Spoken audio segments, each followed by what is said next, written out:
जय बाबा स्वामी, जय आत्मेश्वर। हिमालय का समर्पण योग भाग 5 का आज 30वां दिवस है और हम हैं पृष्ठ क्रमांक 311 पर। गुरुदेव कहते हैं, मैंने मन ही मन उन मुनिश्री को नमस्कार किया और उनके प्रभाव क्षेत्र में जाने की अनुमति मांगी और उन्हें जानने का प्रयास किया तो उनका शरीर तो नजर ही नहीं आया। एक ओवल आकार का अंडाकार प्रकाश पुंज दिखा।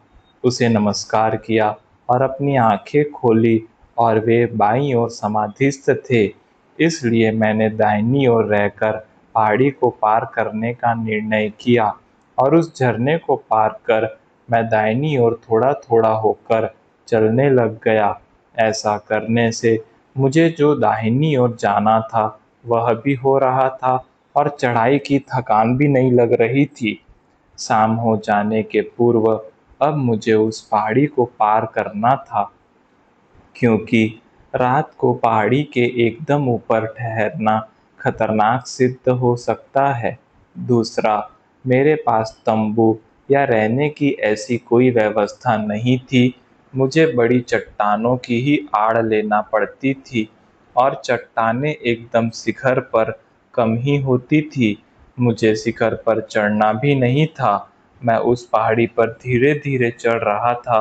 धीरे धीरे जब दाहिनी ओर होते हुए चढ़ने लग गया तो वह पहाड़ी का शिखर मेरी बाईं ओर रह गया और उस शिखर के उस ओर वे मुनिश्री ध्यानस्थ बैठे थे।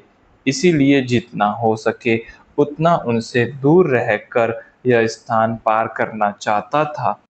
कहते कोई भी ध्यान साधना कर रहा हो तो उसकी ध्यान साधना में व्यवधान डालना सबसे बड़ा पाप होता है, क्योंकि एक आत्मा और परमात्मा के बीच आप रोड़ा बन रहे हो। इसलिए ऐसा पाप मेरे हाथों से न हो, इसका मैं ध्यान रख रहा था। धीरे धीरे मैंने वह शिखर वाला भाग पार किया, लेकिन अब सूर्यास्त होने वाला ही था। अब मुझे फिर रात के लिए ठिकाना ढूंढना ही था। तो थोड़ी दूरी पर मुझे दो बड़ी बड़ी चट्टानें दिख रही थी। धीरे धीरे मैं वहां तक पहुंचा। उन चट्टानों के बीच जो स्थान था उसी स्थान को साफ करने लग गया और वहां की काफी बर्फ हटाई और वहां पर बैठ सकूं इतनी जगह कर ली ताकि यहाँ रात गुजारी जा सके। यह स्थान कल के स्थान से काफी ऊंचाई पर था। अब लगातार चढ़ने के कारण मुझे सांस की तकलीफ होने लग गई थी। मैं साथ में घी लाया था। जिस पर भीमसेनी कपूर और गुलाब जल से प्रक्रिया करके रखी थी, वह घी कपूर अपने नाक में डालकर थोड़ी देर आराम करने लग गया।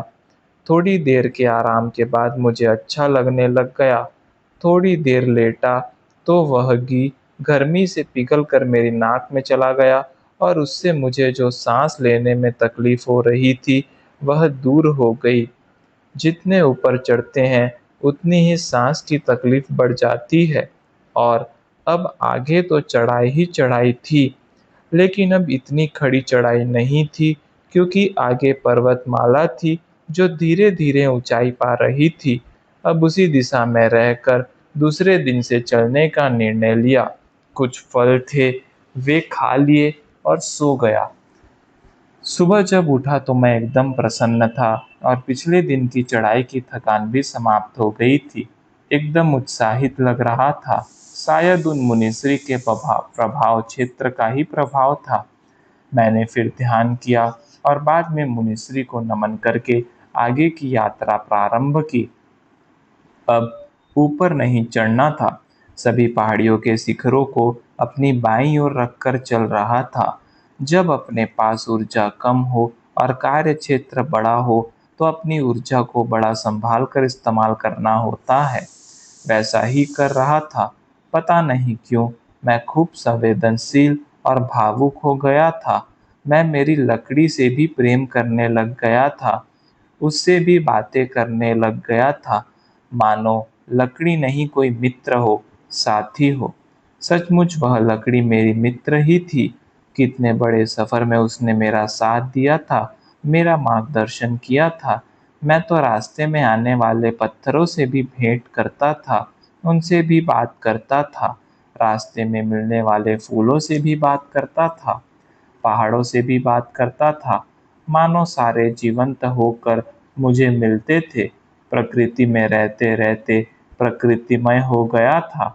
वह डंडा तो मेरा प्रामाणिक सुरक्षा प्रहरी ही था, जो अपना जीवन सदैव जोखिम में डालकर मेरे लिए मार्ग बनाता था।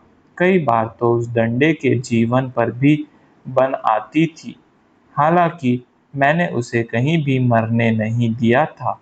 जब भी रास्ते में रुकता तो उस डंडे को बड़े प्रेम से निहारता, उस पर हाथ फेरता, उससे प्यार करता, उसे उसके कार्य के लिए धन्यवाद करता था और वह भी प्रसन्नता अनुभव करता था और उसकी चमक और बढ़ जाती थी, ऐसा मुझे आभास होता था।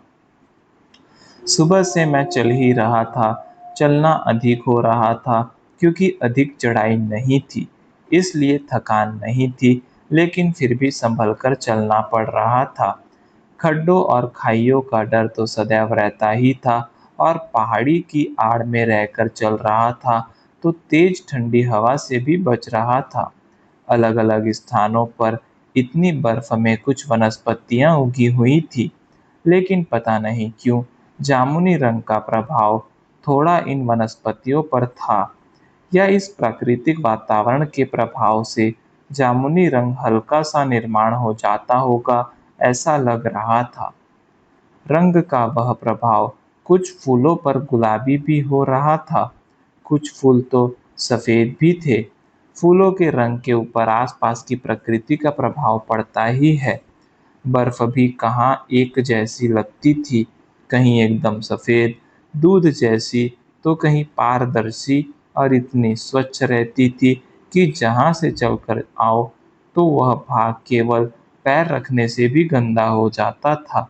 बर्फ इतनी नरम होती थी कि कहीं लघुशंका की तो उसकी गर्मी से बर्फ में मानो ड्रिलिंग कर दिया दिया हो, ऐसा छेद हो जाता था। वह एक छेद करते हुए बर्फ में घुसता था और इतनी भाप निकलती थी मानो उबला हुआ पानी डाला गया हो। कहीं कहीं बड़े बड़े खड्डे होते थे और उन पर भी पानी जमा हो जाता और उसके ऊपर एक पतली बर्फ की चादर सी जमा हो जाती थी। ये स्थान खतरनाक हो सकते थे क्योंकि वहां पर कदम रखने पर कदम खड्डे में गिर सकता था। इसीलिए प्रत्येक कदम बड़ी शांति के साथ, बड़ा सोच समझकर उठाना पड़ता था, बड़ी सतर्कता रखनी पड़ती थी। इसलिए कभी भी चलते चलते मैं दृश्य नहीं देखता था, क्योंकि कहीं और देखते हुए चलना खतरनाक हो सकता था। इसलिए कुछ अच्छा दृश्य दिखा तो मैं रुक कर ठहर कर ही देखता था। दिन भर सुबह और शाम चलना और दोपहर और रात में आराम करना, यही क्रम चलता रहा। रात को सामान्यतः बड़े पत्थरों की आड़ में ही विश्राम करता था। रात होती थी, फिर दिन उगता था, फिर रात होती थी और मेरा सफ़र चल ही रहा था। अब समय और दिनों का कोई महत्व नहीं रह गया था। महत्व था तो स्थान का। रास्ते में कोई खतरा नहीं था, पर प्रकृति का खतरा तो कदम-कदम पर था। ऐसी कई दिनों की यात्रा के बाद उस पवित्र पहाड़ियों के पास एक शाम को मैं पहुंच ही गया, जिन पहाड़ियों पर जैन मुनियों ने सामूहिक रूप से अपनी ध्यान स्थली बनाई थी। लेकिन अब सारा प्रवास चढ़ाई का था, इसलिए इस पहाड़ी की तलहटी में ही मैंने 2 दिन विश्राम का निर्णय लिया। शरीर भी लगातार प्रवास से थक गया था, विशेषतः पैरों की हालात बहुत ही खराब थी। पैरों की उंगलियां मानो गल गई हो, ऐसा लग रहा था। थोड़ा आराम किया, फिर एक बड़े से पत्थर के नीचे थोड़ा बर्फ हटाकर जगह बनाई ताकि वहां पर मैं सो सकूं, क्योंकि अब शरीर को आराम की सख्त आवश्यकता थी। मुंह में रखने वाली पत्तियां भी खत्म होने को थी, इसलिए अधिक ठंडी होने पर ही रात को उनका इस्तेमाल मैं ठंड से बचने के लिए करता था।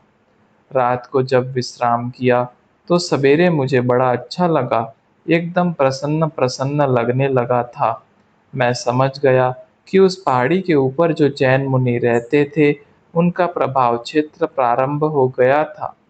किसी भी स्थान पर जब रुकता था, तो रात को सोने के बाद सूक्ष्म शरीर का आकार बहुत बढ़ जाता था और वह आकर ही वातावरण से शरीर को सुरक्षित रखता था और उस बड़े हुए सूक्ष्म आकार से उस स्थान की ऊर्जा और उस स्थान के चैतन्य के बारे में जानकारी मिल जाती थी। एक रात भी शरीर कहीं रहता था तो उस स्थान पर प्रभाव छोड़ जाता था। वह प्रभाव स्थायी रूप से होता ही था और रात में शरीर विकसित होकर आवश्यक सुरक्षा प्रदान करता था। उस सुबह मैं बहुत प्रसन्न था। जल्दी ही गुरुओं के समूह से मुलाकात होगी। बहुत दिनों के बाद मैं मिलने वाला था। हालांकि मैं तब भी काफी दूर था। 3 बड़े-बड़े पहाड़ों के बीच का वह क्षेत्र था, लेकिन वह भी एक बड़ा पहाड़ ही था।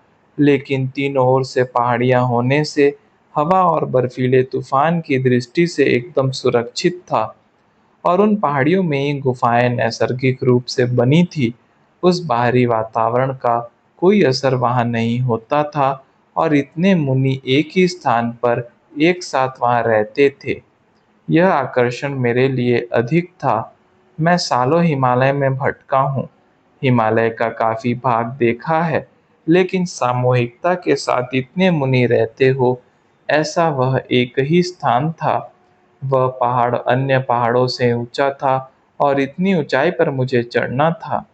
मेरा मन तो पहाड़ चढ़ गया था, मेरे शरीर का चढ़ना बाकी था। जिसने भी इस स्थान को खोजा होगा, धन्य उस मुनि की। कैसे इतने कठिन स्थान को चुना और इतना कठिन स्थान ऊपर रहने के लिए उपयुक्त था, लेकिन ऊपर चढ़ना ही कठिन था। आज भी दिन भर मैंने आराम ही किया। अब मुझे ही मेरे पर नियंत्रण रखना आवश्यक था। जी कर रहा था कि दूसरे ही दिन सुबह उठकर पहाड़ी चढ़ना प्रारंभ करूं, लेकिन मैंने अपने आप को समझाया कि ऐसा थका हुआ शरीर लेकर अगर गुरुदेव के सामने गए तो वे स्वाभाविक रूप से मेरी थकान को ले लेंगे और मेरे शरीर को तरोताजा कर देंगे, लेकिन मैं अपनी थकान उन्हें देकर कष्ट पहुंचाऊंगा। वह मुझे नहीं करना था। लोग किसी मंदिर में या किसी गुरु के दर्शन की जल्दी करते हैं, बड़ी जल्दबाजी में और हड़बड़ में दर्शन करते हैं, लेकिन ऐसे दर्शन करने से उनके केवल शरीर को लाभ होता है, उनके मन को शांति मिल सकती है, उनका लीवर ठंडा हो सकता है, उनके विचार बंद हो सकते हैं और विचार बंद होने से उन्हें प्रसन्नता लग सकती है। लेकिन उनकी आत्मा पर हुए कुसंस्कार दूर होने में कोई उपयोग नहीं होता और न ही आध्यात्मिक ज्ञान में कोई वृद्धि होती है। यानी इस तरह मुनि के या पवित्र समाधि के दर्शन करने से कुछ आध्यात्मिक लाभ नहीं होता है। जो लाभ होता है वह शारीरिक होता है और शरीर को और मन को अच्छा लगा, यानी सामने वाले को बुरा लगा, क्योंकि भौतिक शास्त्र का नियम होता है कि इस जगत में कोई चीज नष्ट नहीं होती है, केवल रूपांतरित होते रहती है। किसी को दर्शन करके शांति मिली, यानी उस मनुष्य के भीतर अशांति थी और उस अशांति को उस मुनि ने या मुनि की समाधि ने या मूर्ति ने ग्रहण कर लिया और उस दर्शन करने वाले भक्त के दोष उस मूर्ति में रूपांतरित हो गए। यानी वह दर्शनार्थी अपनी गंदी ऊर्जा अनजाने में उस मूर्ति या मुनि या समाधि में छोड़ देता है और ऐसा करने से उस पवित्र स्थान को भी नुकसान पहुंचाता है और दर्शनार्थी को शारीरिक और मानसिक शांति का लाभ भले ही मिले, आध्यात्मिक लाभ कुछ भी नहीं मिल पाता है। इसलिए आप किसी भी पवित्र माध्यम के दर्शन के लिए जाएं, भले ही वह माध्यम शरीरधारी हो न हो, आप दर्शन के पूर्व अपने आप को संतुलित करें। शरीर को आराम दे, अपने मन को शांत करके अपने विचारों को आराम दे। आप शारीरिक रूप से संतुलित हो, मानसिक रूप से संतुलित हो, भय और लोभ इन दोनों विकारों से शरीर को मुक्त करें। वह देवता मेरा बुरा न कर दे इस डर से दर्शन करने मत जाओ, क्योंकि कभी भी कोई देवता किसी का बुरा नहीं कर सकता है, क्योंकि बुरा करना उसका स्वभाव नहीं है, इसीलिए वह देवता है। हम वह देवता बुरा करेगा ऐसा सोचते भी हैं, तो देवता को हम हमारे मनुष्य के स्तर पर ले आते हैं, क्योंकि हम बुरा कर सकते हैं, इसीलिए देवता भी बुरा कर सकता है ऐसा सोचते हैं। लेकिन सबका भला करना ही उसका स्वभाव है, इसीलिए वह देवता है। इसीलिए कभी किसी माध्यम के सामने इस डर से मत जाए कि अगर दर्शन करने नहीं गए तो वह कुछ बुरा कर देगा। वह देवता बुरा नहीं कर सकता, क्योंकि किसी का बुरा करना उसका स्वभाव ही नहीं है। किसी भी माध्यम को बुरा करना तो आता ही नहीं है, क्योंकि वह तो सकारात्मक शक्तियों का महाकुंभ है। जब उसके पास नकारात्मक शक्तियां ही नहीं हैं, तो वह आपका बुरा कैसे कर सकता है? वह कभी भी कर नहीं सकता है। इसलिए कभी भी किसी माध्यम के सामने दर्शन करने इसीलिए मत जाओ कि दर्शन नहीं किया तो उसे बुरा लग जाएगा। यानी किसी माध्यम के दर्शन भय के साथ न करो और न ही लोभ के विकार के साथ करो। आपको कुछ पाना है, यानी आपके पास कुछ नहीं है, और नहीं है यानी वह माध्यम नहीं चाहता वह आपके पास रहे। फिर भी जबरदस्ती मांग कर आप एक गलती ही कर रहे हैं। आप उस माध्यम के भक्त हैं, तो आपकी क्या आवश्यकता है? क्या आपके लिए हितकारी है? क्या आपके लिए अहितकारी है? वह जानता है।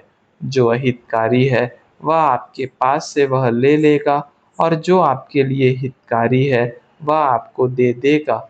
यह तो ऐसा ही है जैसे किसी पत्रे के खिलौने से खो खेल कर अपने बच्चे को चोट पहुंच सकती है। यह माँ को मालूम होता है, तो बच्चा भले ही रोए, माँ वह खिलौना उसके हाथ से छीन ही लेती है। वैसे ही माध्यम हमारी माँ है। हमारे लिए क्या अच्छा है और क्या बुरा है, यह हमसे अधिक उस माध्यम को मालूम है, तो फिर मांगना क्या? जो है उसमें हम खुश है, और जो नहीं है वह आवश्यक ही नहीं है। और जो आवश्यक नहीं है वह मांगना क्यों? मुझे तो लगता है कि माध्यम के सामने मांगना उचित ही नहीं है। आप शांत चित्त से, प्रसन्न मन से जाओ और उस माध्यम के दर्शन करो, और उस दर्शन से अपने मन को भर लो। बस इतना करो तो माध्यम से स्थायी रूप से आपका नाता जुड़ जाएगा। और अगर दर्शन करते समय भी तुम्हारा ध्यान तुम्हारी मांग पर रहा, तो हो सकता है मांग पूर्ण हो, लेकिन स्थायी रूप से कुछ नहीं मिलेगा, और मांग तो एक पूर्ण हुई तो दूसरी खड़ी हो जाएगी। इसलिए मनुष्य ने किसी भी मूर्ति, समाधि, सद्गुरु के पास दर्शन के लिए जाए तो किसी भय या लोभ के कारण नहीं जाना चाहिए, क्योंकि इससे शाश्वत लाभ नहीं होता है।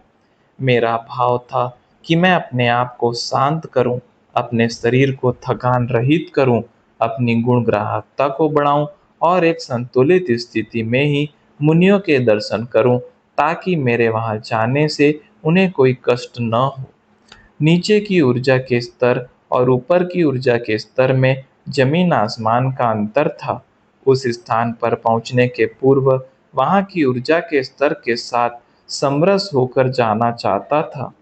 इसलिए मैंने अपने आप पर नियंत्रण रखते हुए एक और रात वहीं रुकने का निर्णय किया।